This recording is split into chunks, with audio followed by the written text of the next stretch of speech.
cross, so your right hook. Okay?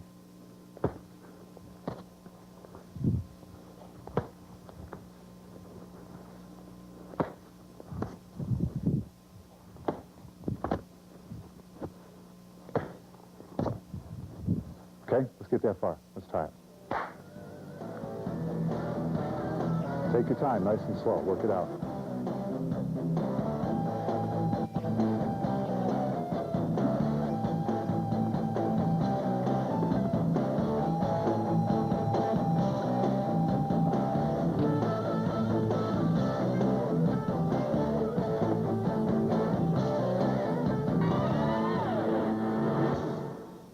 Okay, now that we've covered some of the weapons in punching range and how to kind of avoid some punches by slipping and parrying and bobbing and weaving and shoulder rolling, what I want to do is teach you how to inflict some pain on those punches, kind of take it up a level. And once again, we're going to draw from the Filipino martial art of panantukan. They're known for their destructions. If Ed gives me a jab, the first thing I do is bury my elbow into that jab. Maybe follow it up with an eye poke. Okay, but what I want you to get down is the motion. First of all, if you're out here in long range, if he brings in the jab, you just put it on your elbow. Okay, that's the first thing. So let's put on the gloves. Okay, one side's going to feed, and we're going to go with an elbow destruction. Okay, that's our first destruction. Let's try it. Okay, start off from right to right leads. Okay, give me a jab. All I want you to do is put up your elbow. See, if you happen to be in this position, if he throws your jab, it goes up this way. As long as your hands are in this position, you'll have no problem with the destruction, because you're simply making a motion like a salute. All right, if he throws across, same thing. All right, throw a series of punches. All you're doing is just putting your elbows up here and letting her punch the elbows. Okay? If you want to appreciate this, just take a saw off the end of a baseball bat, mount it on a wall, go up and give it your best shot. Boom! You see how many of those you could do in a fight. If she gives me her best shot, boom, it's going to be right on the elbow. Okay? Let's give it a try. Nice and slow to start off with. This is our first destruction.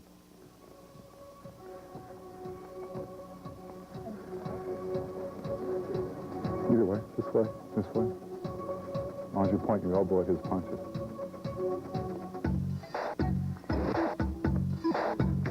Time out for a second. Why would we need destructions if we just learned how to box? You know, if the guy's punching with us, why don't we just try to outslug him? Pain, that's one thing, yeah. What if the guy's 6'8" and weighs about 250 and boxes better than we do? Okay? You don't want to go in there and try to outslug this guy. You're going to be trading punches, you're going to wind up on the ground, or worse. So all we're doing is we're defanging the snake once again. We're making him pay the price for throwing a punch at us. Okay, and later on we're going to be putting in our own shots. But for right now, we're just learning how to survive.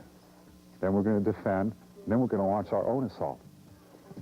Hands a little bit more up like this. Okay, so all you're doing is making a nice nonchalant motion. Okay? Like you don't even care.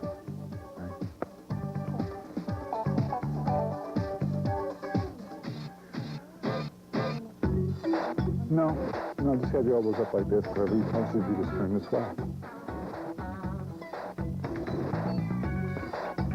Okay? Try to have your hands up here, fall like this. If they're in the middle line, you don't know whether he's going to go high or low. Fake high and go up, fake low and go high. You're down here like this. But as long as your hands are up in this position, you always know his only choice is to go low. Okay? But you're in here, you know.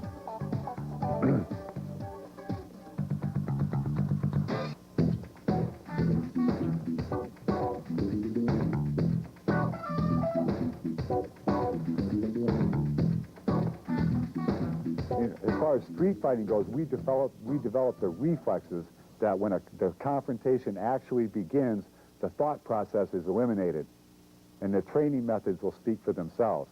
If you have to think about any move in a street fight, the moment is already passed. It has to be reflex. It has to be ingrained. It's like walking or running or any other sport. How you train is how you fight. Okay, next destruction is on the bicep. Over here. Show it this way. If he extends his jab, I'm a little too close. I don't want to have to back all the way out to do that. So all I'm going to do is make sure I'm safe by parrying that. I'm going to bang his bicep. So extend the jab. Boom, that's my shot. It's called a gunting or a scissors. Once again, it's from panantukan. Okay? Boom, that's my shot. And it helps to zone out this way. Okay, if I stay right here and I happen to miss this and this, well, I'm going to get nailed. Okay, so my shot's got to be a little bit of zoning, a little bit of footwork. Okay? So for the drill, he's going to feed the jab. I just want you to bang the bicep. Okay? Let's try it. Let's put it together. Zone a little bit more outside, not so much in. If you come in, it's not going to be as good. All you got to do is zone laterally. That way you don't have to duck your head. Okay?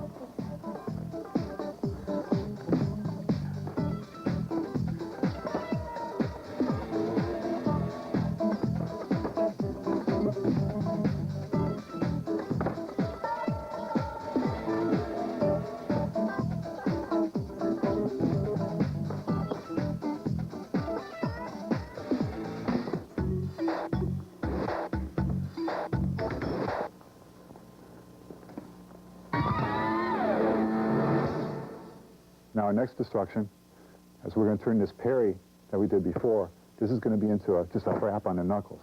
Okay, just as he comes in, boom, that's your shot right there. As soon as it comes in, bam. If it comes in this way, you happen to have the right hand up, you take it that way. All you're doing is smacking the back of your hand, okay, with the knuckles. All right, let's try that. Once again, it's predicated upon having your hands up, not down here, and not going for some kind of block. All right, so that's just your shot right there. Let's give it a try. Once again, we're inflicting pain on our opponent's motion. We're defanging the snake.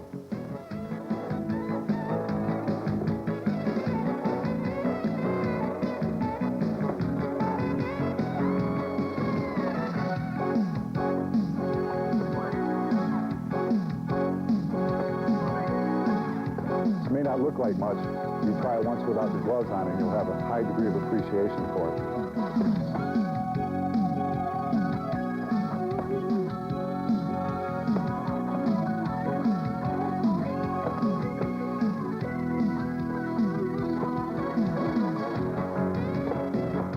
Okay, change sides.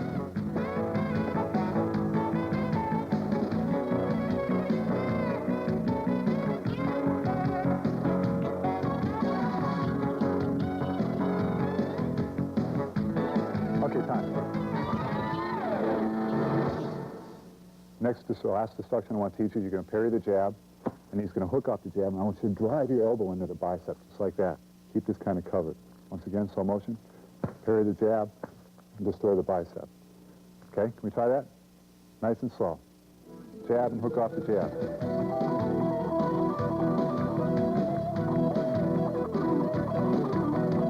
Very good. Let it come by your tongue in there.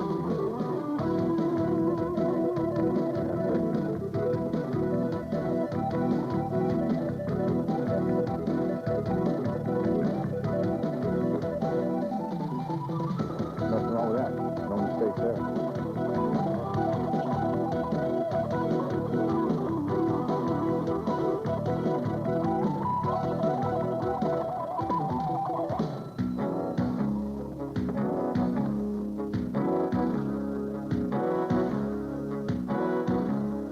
Yeah, exactly. That's why you stay covered. Go to the jab, hook off the jab.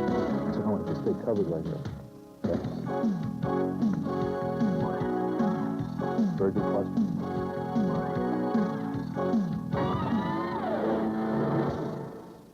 Okay, now that we've learned some kicks and some punches and how to avoid kicks and punches and how to counter them and inflict damage when those kicks and punches are coming at us, we kind of want to put them all together. Okay? So I'm going to give you a couple combinations of work just to give you that kind of an idea. Okay, Ed, give me a right lead. Ed's going to give me a jab. Okay, I'm going to pat the jab. He's going to give me a cross. I'm going to shoulder roll the cross. And what's that expose me for right here? His thigh kick. Boom. Okay, now I'm going to do the same to him. Jab, cross, thigh kick. Okay, if you get a little too close, there's nothing wrong with burying your shin into his thigh. It's a heavier tool. Okay, so let's play with that. Jab, cross, thigh kick. Okay, let's go.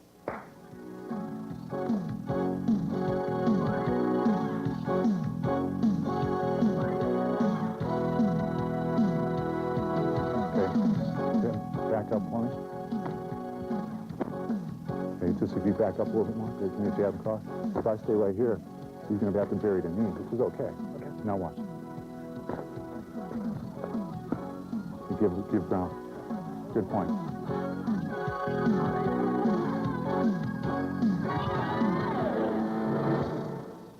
Okay, now, if I go jab, cross, and he's a little bit too close, I turn more this way.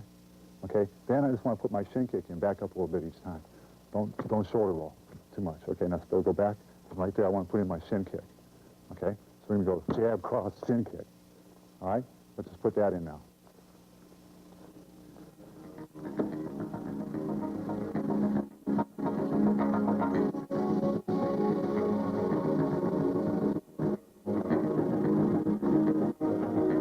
Okay, time. Very good. Yeah. This time if I go jab, cross, and he backs way up, then I'm going to go back to my nearest weapons, which is going to be the groin kick. Okay? So next combination, jab, cross, shuffle, groin kick. Okay? Let's try that.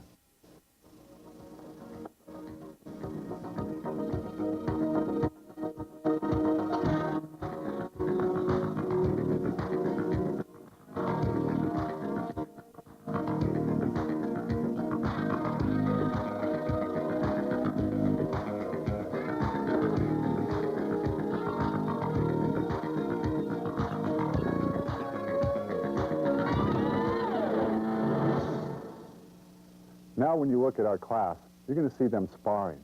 Sometimes they're going to be bobbing and weaving, slipping and ducking or parrying, and zoning. Let's talk about zoning for a second, just so you know what that is. Zoning is when you go laterally, because you never want to be directly in front of your opponent. You never want to go straight back.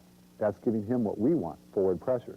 We want to be the ones occupying the center line and applying forward pressure to him. Sometimes you'll see them bobbing and weaving, okay, or ducking. A duck is when you go straight down. A bob is when you go circular, okay? A weave is when you go around this way. A parry and a slip is this way. You slip this way or this way, okay? But the main thing is you never stay directly in front of your opponent. You're always moving to a place of zero pressure. Okay, now we're just about at the end of our kickboxing. What we want to do now is kind of put everything together. Okay, we've learned some kicks and some punches, and we learned how to defend against that and the destructions and counters. And now we want to combine the drilling mentality with a little bit of sparring. There's a definite progression. First you learn something, and then you put it into a drill, and then you spar it. Okay? Once again, we're trying to take it up a level. Remember, the main thing is how you train is how you're going to perform under combat.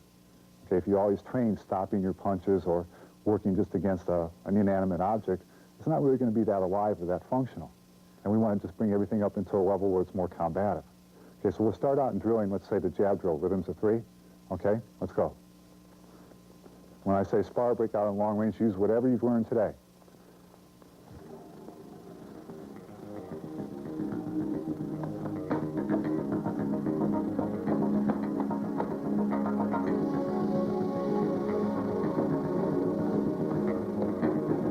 Okay, spar, long range, move around, up on your toes. Anything goes. Instructions, low line kicking.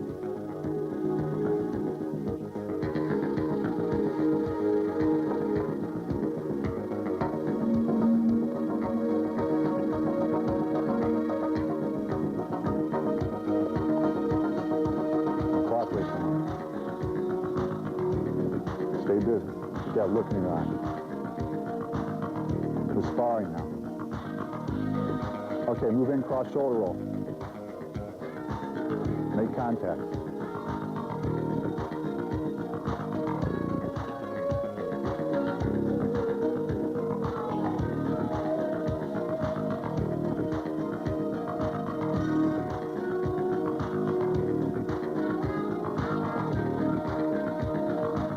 Okay, long range and spar. Up on your toes, move around, stick and move. Stay busy. Throw out them kicks, joint clap, side tabs.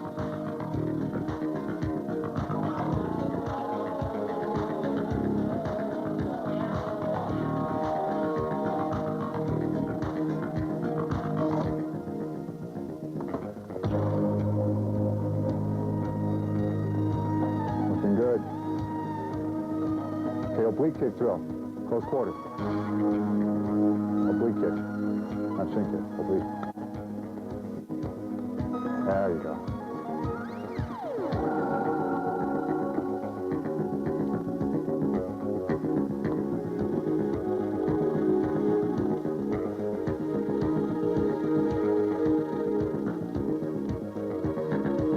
Okay, long range spar. Try your your stuff out. Try to work on it.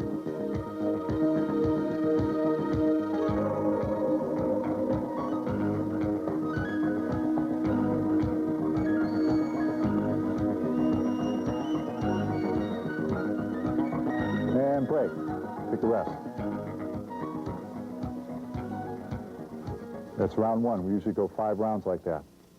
And I'd like you guys to know that these training methods and drills that we do, they're not just laboratory tested. These things have all been field tested, okay? And they work. That's why we use them, all right? Next round, what I want you to do is turn your intensity up just a little bit, okay? Got me? All right, go a little bit harder. All right, start out in the jab drill, left to left. Let's go.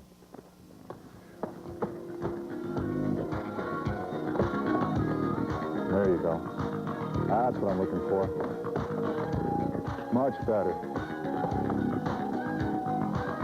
Okay, now spar. Same intensity. Keep it up. Very nice.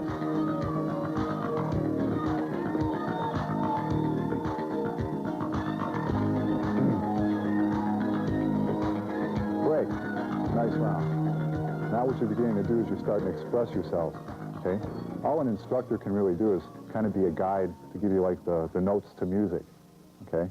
But he can't tell you what song to play. You have to make your own song. Or like somebody teaching you how to paint.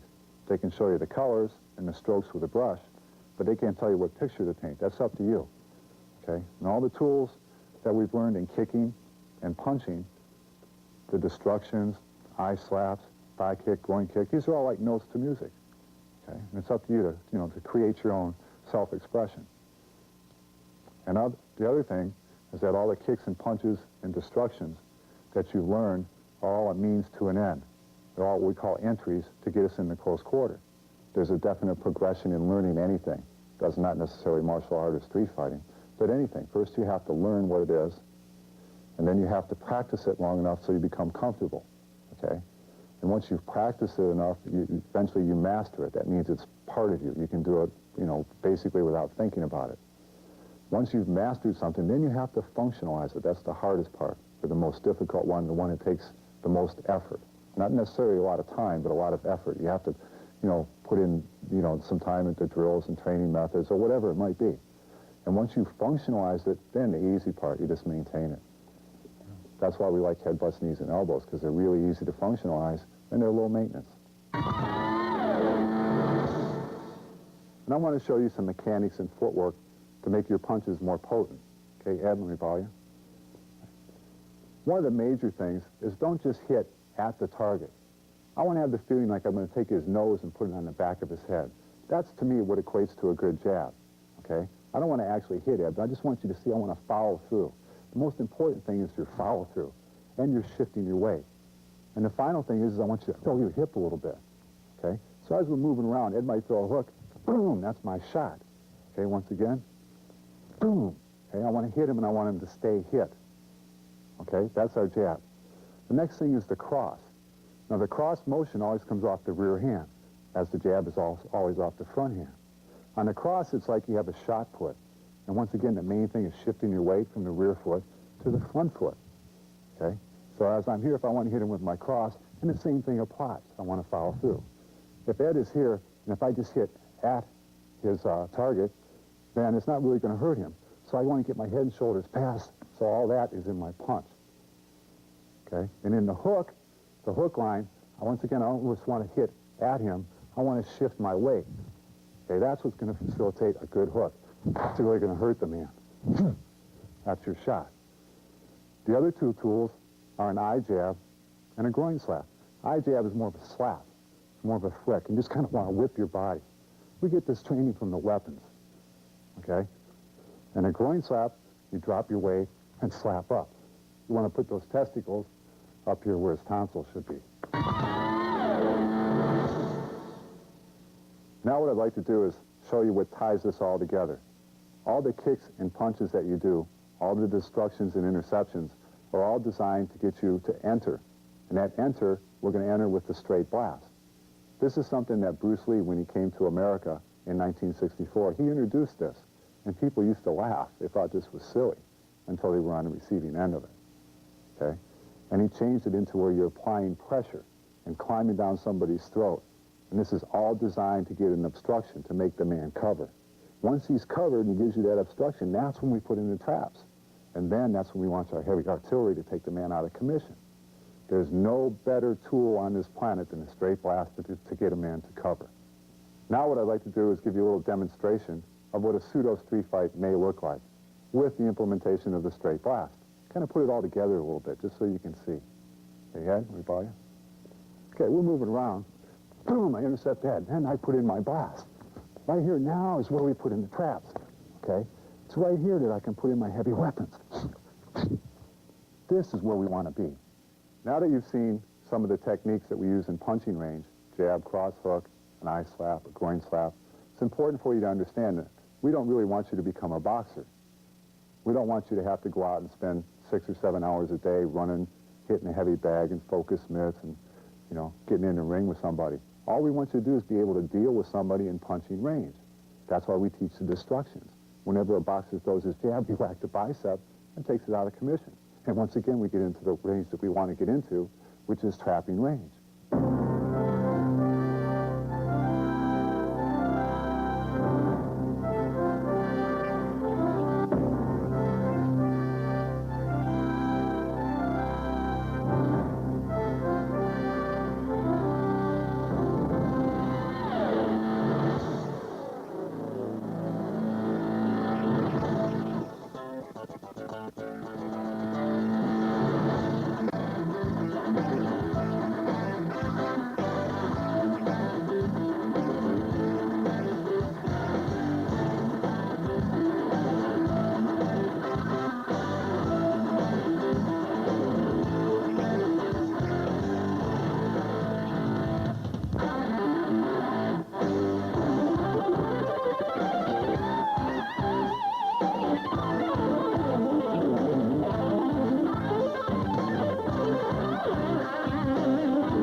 In a street fight, we're talking about being in a bad neighborhood at 3 o'clock in the morning where there's nobody there to help you out. And our program is the most physically effective delivery system for the natural tools on your body that develops the reflexes that will come out under the pressure of that type of combat. This next range, trapping range, this is the most lethal range that you can fight in. And while you see us training this range, you'll see a lot of what appears to be slapping and hitting and clearing barriers going on. In training, we do about 95% trapping and about 5% hitting. But in an actual street fight, you're going to use your kicks and punches to enter. And once you get into trapping range, you're just going to blow smoke. That's when we put in what we call the straight blast. That's when you pin your ears back, snot flies out of your nose, and your eyes roll back in your head, and you're just looking to beat the man into submission. And if you happen to get an obstruction, that's when you take it out. And then you can put in the heavy weapons.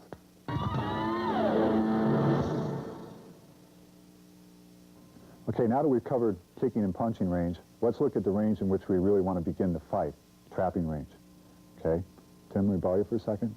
Trapping range is the range in which we can launch our most vicious assault against our opponent. Trapping range is the range in which we can headbutt, in which we can elbow, in which we can drive in a knee.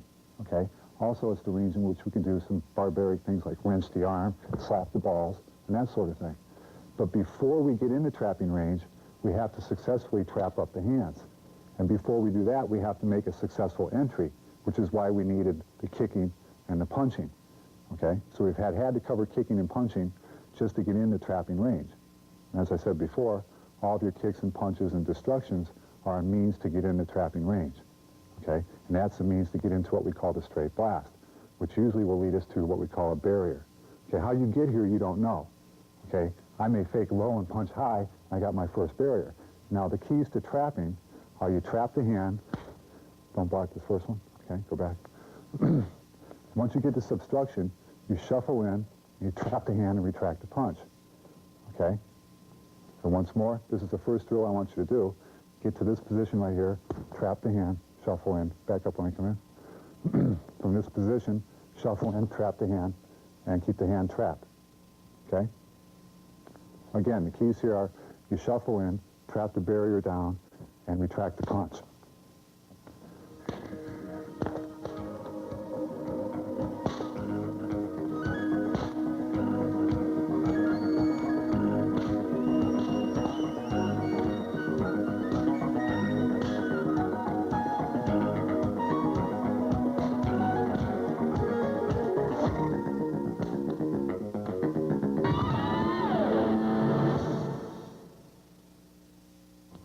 Okay, now when you get this first barrier, okay, sometimes this is called a pox or a slapping hit, okay? Sometimes it's real quick. You're just moving it just enough to get this shot in. Other times it's more heavy when you're pushing the guy back. So I want you to play around with those two, okay? First one is a nice quick shot with an eye poke, okay? Sometimes a nice heavy push like that, okay? Start right from the reference point, okay? There.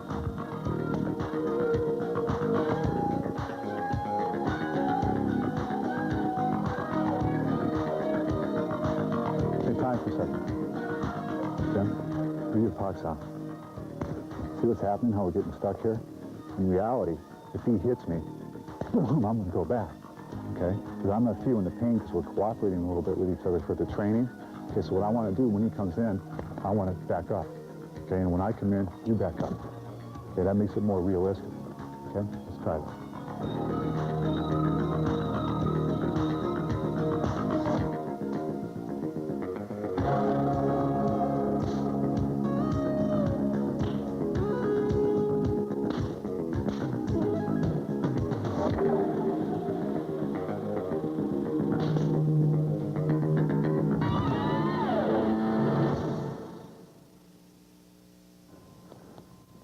Sometimes when you encounter this barrier, the guy's real strong and you don't feel like you can push this down.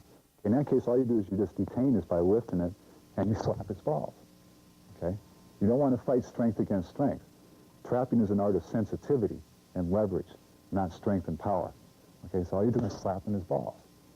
All right? So let's try that. As soon as you get this barrier right here, Pat feels I'm too strong. Go ahead. Boom, that's the ball slap.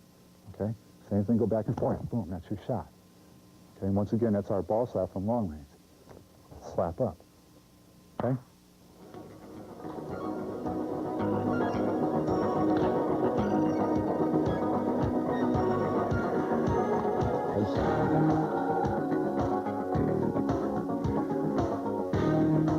Watch them. Motions like this. Just quick, simple like that.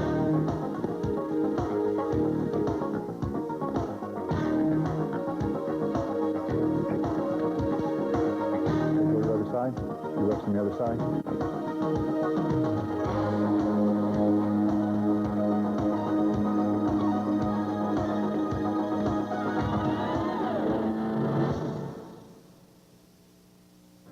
Okay, now sometimes when you encounter this barrier, he pushes that way.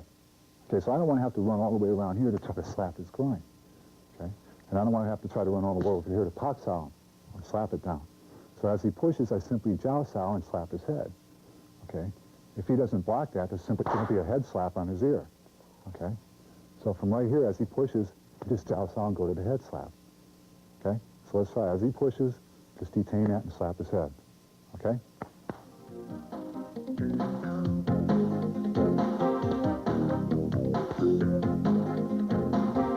Yeah. No. As he pushes that way, he detains it. Right, he's pushing out that way, as opposed to being neutral, when she would pox out or lifting hard and she would join something. Time out for a second. Set a good class.